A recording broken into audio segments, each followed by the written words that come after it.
तो ये जो अप्स एंड डाउन्स है ना, कॉन्फ्रेंसेस में या निगोशिएशंस में या आर्बिट्रेशन में या जो कुछ भी इस वक्त बैनुल अक़वामी सतह पे हो रहा है, तो अमेरिका के लिए बड़ी ह्यूमिलिएटिंग सिचुएशन है। और America as a super power is basically facing humiliating situation, क्योंकि उसका ये ख्याल था कि ईरान जो है वो वेनेजुएला है या गजा है या किसी और छोटे मुल्क की तरह हम उसको ताराज कर देंगे, तो वो ताराज नहीं हुआ। और आप इससे अंदाज़ा करें कि इतना बड़ा मुल्क है जो सुपर पावर रहा है, 60 70 80 साल तक दुनिया का लीडर रहा है, उसको ये नहीं पता है कि दुनिया अब बदल चुकी है, ये मल्टीपोलर वर्ल्ड है।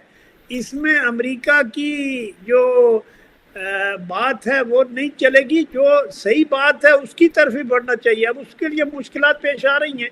मेरे ख्याल से आसिम मुनीर साहब गए हुए थे, तो अब हमें नहीं मालूम है कि ईरान की लीडरशिप के साथ या पासदारान इनकलाब की लीडरशिप के साथ उनकी बातचीत हुई है और उस बातचीत के नतीजे में क्या कंसेंसस डेवलप हुआ है।